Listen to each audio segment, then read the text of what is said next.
पनीर हर चीजों पे जीएसटी लग जाए तो इंसान क्या खाएगा?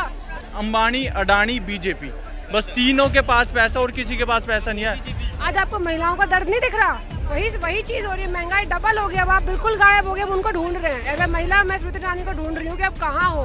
जो हमने कहा ना सिंड्रेला, आप कहाँ गायब हो? लिटरली आप सिंड्रेला ही बन गई हो। वही तो है, आज वो कहाँ है जब हम रोडों पे आ रही हैं, सरकार कह रहे हो उस टाइम तो ये बड़ा रोड पे बैठती थी।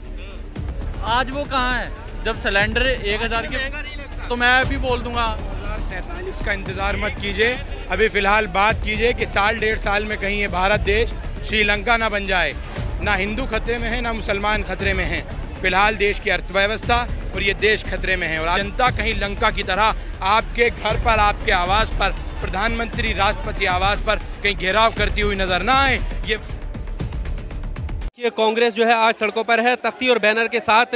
आज़ाद भारत में पहली बार दूध, दही, पनीर, अनाज पर भी टैक्स। मैम क्या कहना चाहते हैं? देखिए, जिस तरीके से सरकार ने महंगाई इतनी ज़्यादा कर रखी है, बेरोजगारी इतना ज़्यादा चरम सीमा पे, तो उसका हम विरोध कह रहे थे। महिला होने के नाते मेरा फ़र्ज़ बनता है स्मृति ईरानी जी से मैं पूछना चाहती हूँ, जब हमारी सरकार थी जब तो आप सड़क पे आ जाती थी 2014 में, अब आप कहाँ गुम हैं? आज आपको महिलाओं का दर्द नहीं दिख रहा? वही चीज़ हो रही है, महंगाई डबल हो गया, अब आप बिल्कुल गायब हो गए, अब उनको ढूंढ रहे हैं। एज ए महिला मैं स्मृति ईरानी को ढूंढ रही हूँ कि आप कहाँ हो। जो हमने कहा ना सिंड्रेला, आप कहाँ गायब हो? लिटरली आप सिंड्रेला ही बन गई हो, तो दिख ही नहीं रही हो, तो उसका हम विरोध कर रहे हैं। और युवा जिस तरीके से बेरोजगार है, तमाम मुद्दे जिनका हम विरोध कर रहे हैं। मौजूदा सरकार जो भी है वो तो कह रही नहीं महंगाई है, नहीं बेरोजगारी है, वो तो मानने देखिए, आप भी अगर इस बात को मानते हैं कि महंगाई तो आपका भी घर है, परिवार है, महंगाई तो चरम सीमा पे है, ये किसी से छुपा और सरकार के बोलने से क्या होता है? खाने के दूध में, पनीर में, हर चीज़ पे जीएसटी लगा रही, इंसान कैसे जिएगा? आप नॉर्मल चीज़ों को भी नहीं छोड़ रहे, ये महंगाई नहीं है तो क्या है? अगर दही, पनीर, हर चीज़ों पे जीएसटी लग जाए तो इंसान क्या खाएगा? चलो आम नॉर्मल लोग, जो लोग बहुत रिच लोग हैं वो तो खा लेंगे, नॉर्मल गरीब लोगों का क्या होगा? तो सरकार कब जगेगी, हमें पूछना चाहते हैं। हमारा ये विरोध आदरणीय श्रीनिवास जी के नेतृत्व चलता रहेगा जब तक ये सरकार सुनेगी नहीं। गूंगी बहरी सरकार को जगाने का काम हम करते रहेंगे। ठीक है, कुछ और लोगों से बात करते हैं। ये आप पोस्टर देखिए, 2014 एक तरफ है, दूसरी तरफ 2022 स्मृति ईरानी को घेरने की कोशिश। क्या कहना चाहते हैं? महंगाई देख लो आप, सिलेंडर जो हर घर की ज़रूरत है कितना महंगा हो गया।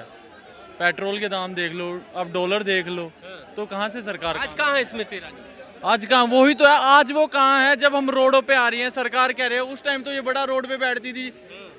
आज वो कहाँ है जब सिलेंडर 1000 के, महंगा नहीं लगता। आज बीजेपी के किसी भी कार्यकर्ता को कुछ भी महंगा नहीं लगता अब, क्योंकि उनकी जेबें भरी हैं। सरकार का सारा पैसा सिर्फ बीजेपी अपने कार्यालय बना रही है और जो उसके लीडर्स हैं उनके पास पैसा और ना है किसी के पास। हर कोई भूखा मर रहा है और आम जनता खासकर, एक अंबानी, अडानी, बीजेपी, बस तीनों के पास पैसा और किसी के पास पैसा नहीं है। विश्वगुरु बनाने की बात कर रहे हैं। अब मोदी जी की तो बातें ही होती हैं, बात चक्कर ही तो ये, वो बातों का खाते हैं, काम नहीं करते। अगर काम करते होते तो क्या वो बैठते? सिर्फ बातों का खाते हैं और कुछ नहीं करते। आप खुद बताओ, महंगाई नहीं है क्या? आपको नहीं लग रही? नहीं, मैं आपसे एक चीज़ पूछ रहा हूँ, क्या आपको महंगाई नहीं लगती? महंगाई ज़्यादा हो रही है नहीं? आप मीडिया हो, आप खुद एक चीज़ का जवाब दो, महंगाई आम इंसान के लिए कितनी ज़्यादा हो गई है?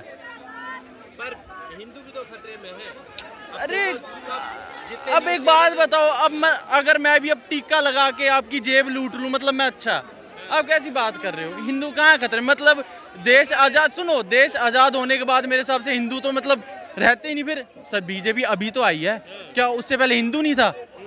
हिंदू था या नहीं था? क्यों लगने लगा फिर? अरे वही तो बात है, सिर्फ मुद्दों से भटकाया जा रहा है।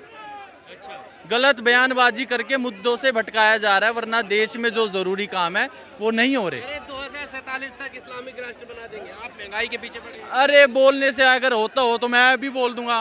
2047 का इंतजार मत कीजिए, अभी फिलहाल बात कीजिए कि साल 1.5 साल में कहीं ये भारत देश श्रीलंका ना बन जाए। ना हिंदू खतरे में है, ना मुसलमान खतरे में हैं। फिलहाल देश की अर्थव्यवस्था और ये देश खतरे में है और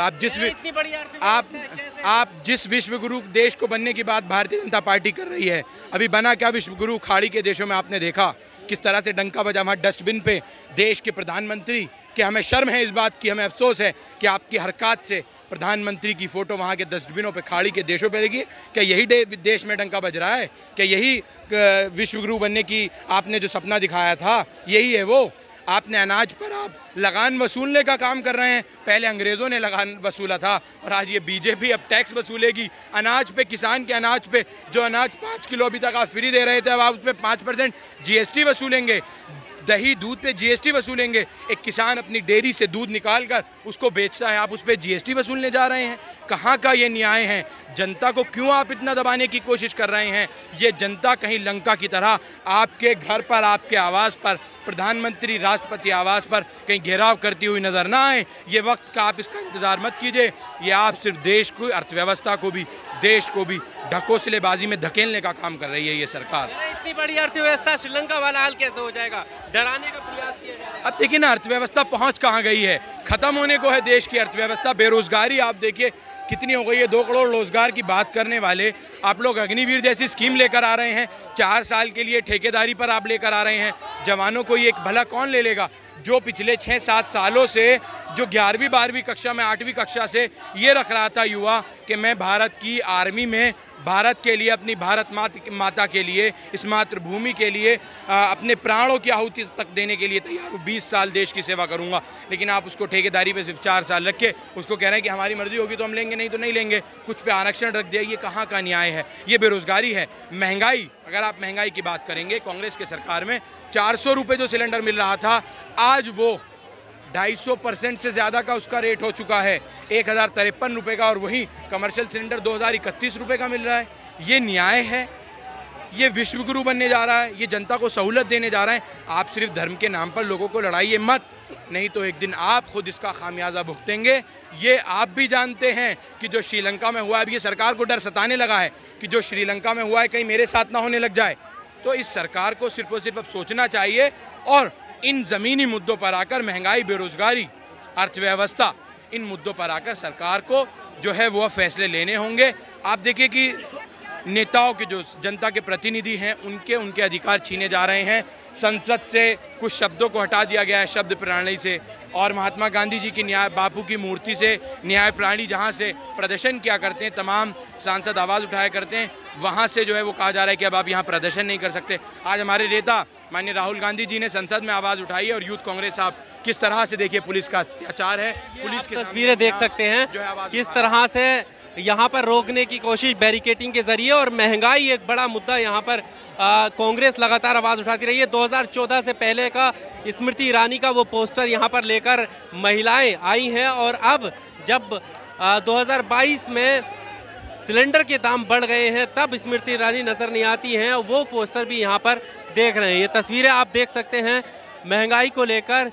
अभी संसद परिसर में भी कांग्रेस और विपक्षी सांसदों ने हंगामा किया, यानी विरोध प्रदर्शन किया, और अब ये युवा यूथ कांग्रेस के दफ्तर पर भी कांग्रेस जो है विरोध प्रदर्शन कर रही है।